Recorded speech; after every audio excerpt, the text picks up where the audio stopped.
Tarot by the Bedside. I got the Magician. This is the second card of the major arcana, following card number 0, the Fool, and card number 2, the High Priestess. The first word that comes to my mind as I gaze upon this card is resourcefulness. The Magician uses the elements and tools that he can find around him to create something very fun, very useful for himself. It is an opportunity for us to look around our environment and see what we can use, and then alchemize those things into value-aligned results and actions. A guiding question to ask oneself when given this card can perhaps be, what small thing can I do? What one thing can I do to further my goals? Thinking about cleaning the entire kitchen, maybe just unloading the dishwasher, not getting the love of your life immediately, but seeing if you can schedule a date with somebody, creating an account for a job search. The Magician is not Gandalf, but they are definitely a master at their own craft. I didn't wash my hair today. I didn't wash my hair yesterday or the day before. I am not the master of washing my hair at the most regular intervals, but I am the master of using dry shampoo. At any given moment, we have access to making small changes in our lives that will further us along. And we are already doing it with great finesse and great wisdom. If that's not magic, I don't know what is. This is merely one of the many, many interpretations that are possible for the Magician card. And this is just the interpretation that just came to me immediately, intuitively, tonight at this moment. So I look forward to hearing about your own interpretations of the Magician card, or what form of magic, what kind of alchemy you are doing today for yourself. Hope to see you again on my Bedside Tarot.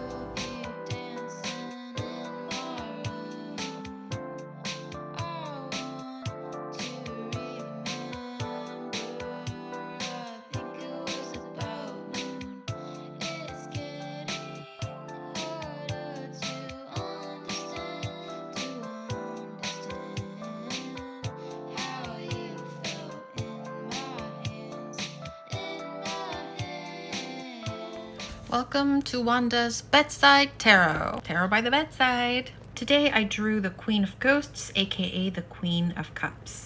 Sometimes when I'm reading cards, I have this association going, almost like a hyperlink to other cards, and use those as kind of a pathway to interpreting those cards. For example, today with the Queen of Ghosts, what came to my mind is look inwards, and that immediately reminded me of the High Priestess. They are both sitting down on a grand looking chair, and the High Priestess is often associated with the element of water.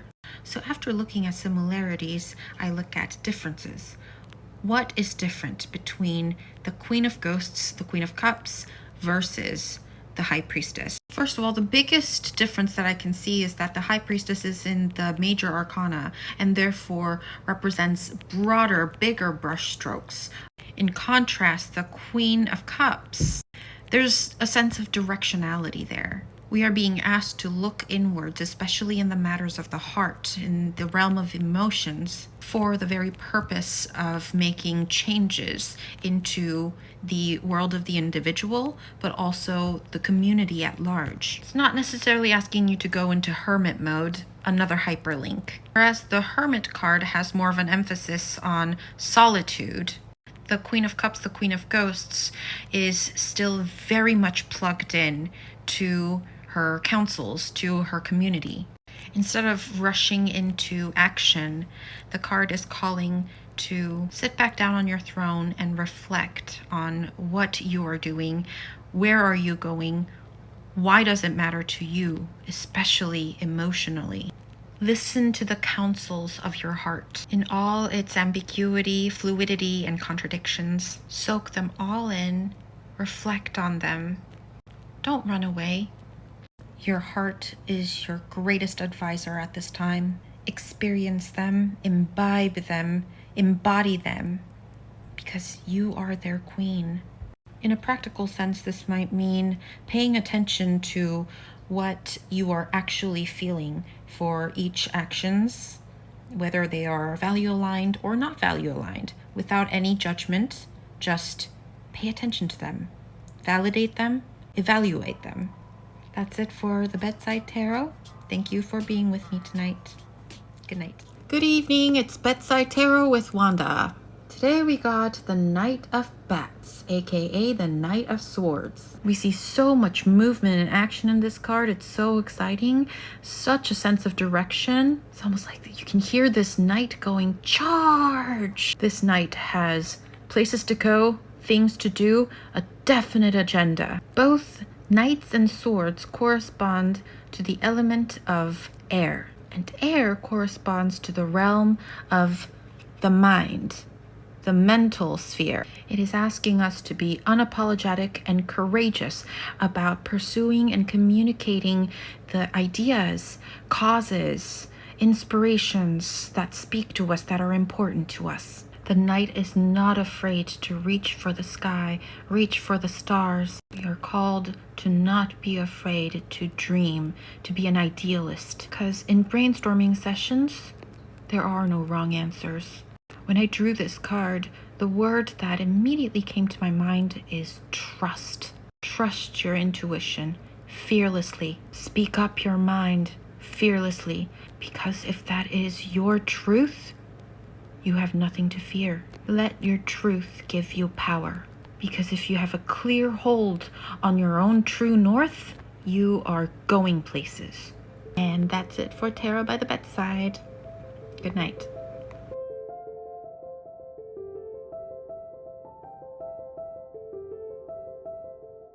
Wubba-lubba-dub-dub. I am Rick Sanchez this Halloween, and welcome to the Bedside Tarot with Wanda. Tarot by the Bedside. Today we're talking about the Wheel of Fortune. It's a major arcana card following the Hermit and followed by Strength, or in some cases, Justice. How do we feel about chaos?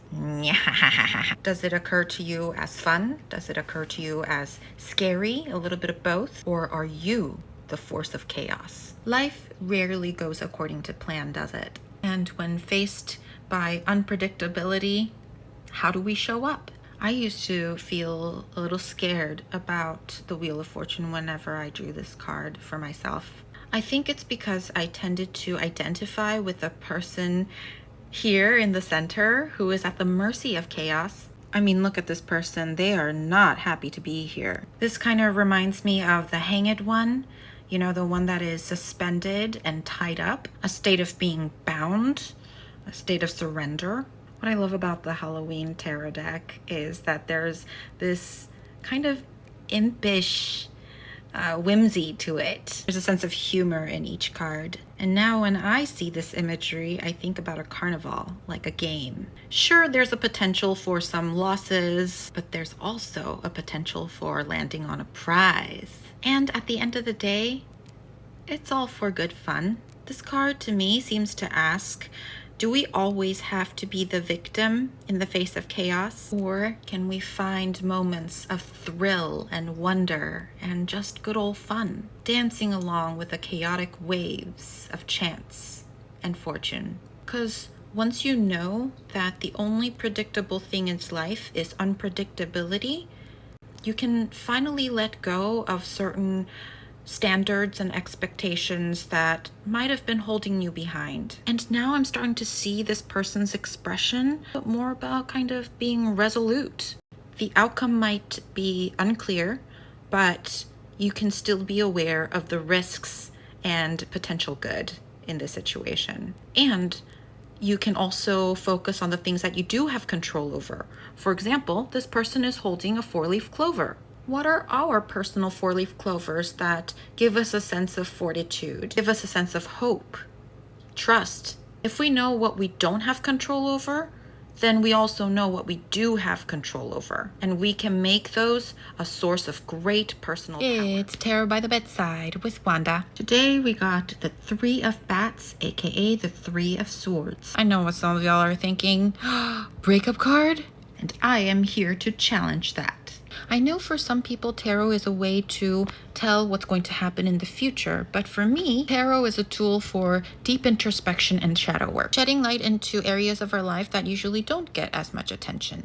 So let's go back to the basics. Bats, aka swords, represent the realm of the mind, the intellect, communication. And to simplify a lot, threes in the minor arcana represent ideas like thesis, antithesis, synthesis, maiden, mother, crone, life, death, rebirth. Cycles of life that keep us going, keep us moving, keep us dynamic. We are being asked to break and ultimately transcend the binary thinking that our minds are so used to, such as us versus them, the gender binary, all or nothing. So let's look at the actual imagery of the three of bats here.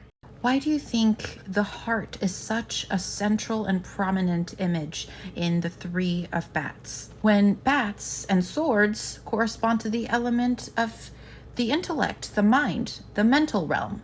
Do you know anybody who seemed to really identify with the idea that they are rational and unemotional, when actually they've just convinced themselves that their unchecked emotions are the logical way, the only way, the rational way? I can think of many examples, both in my personal life and in just out there in society. Three of Bats asks us to be critical and reflective about things that we might be avoiding by telling us that we're just being completely logical, completely rational, when they might be actually coming from a place of hurt or some kind of emotional cue. Also challenge the idea that emotions are irrational or nonsensical, starting from us. Validate our emotions. How can we find value-aligned ways to embody and express and communicate our emotions, especially the ones that we've been trying to silence, because those might be really important. There is a time and place for unhinged, raw, emotional catharsis. The three of Bats is telling us that we can be smart about how we choose when, where, and how we let those expressions happen, because things we avoid express themselves in ways we have less control over. Thanks for coming to Wanda's Bedside Tarot. Good night. Welcome to Wanda's Bedside Tarot, Tarot by the Bedside, in which I ramble about whatever that occurs to my mind when I first see a card. And the card of the day, Knight of Ghosts, aka Knight of Cups. I have a confession. I have a little crush on the Knight of Cups, probably because my dominant love language is words of affirmation. The Knight of Cups knows how to talk about their feelings. To me, they are a classic example of the alternative to brutal honesty. I never really liked the expression brutal honesty, and the Knight of Cups, the Knight of Ghosts, knows how to be tactfully honest, compassionately honest, gently honest, honest with vulnerability. Because the Knight of Cups is not only emotionally intelligent about their own emotions, but also the emotions of others, the impact of their emotional expressions towards other people. When I was in personal training school, I learned about motivational interviewing, which is the concept based on the fact that if you want to change someone's mind or behavior, it rarely works when you straight out say, "This is wrong, you should change it," even if that might be true. It is much more effective to be on their side, validate their feelings and challenges, and help them get to their own conclusions, not underestimating their intelligence about themselves. The Knight of Cups is a master at that. So in what areas of our lives can we summon the Knight of Cups energy? In what areas can we soften our truths? Not by compromising our truth, not by omitting certain aspects of it, not by changing the nature of it, but by being a more empathetic and mindful messenger of our truths. The message is the same, but the delivery is different, because it is possible to be present and validating to our truths and the other person's as well. Well, that's about it. Thank you for coming to Wanda's Bedside Tarot. Good night. Oh, if you're interested in a 30-minute one-card reading, half the price of a full-length reading, PayPal me right here, and I will get back to you about scheduling.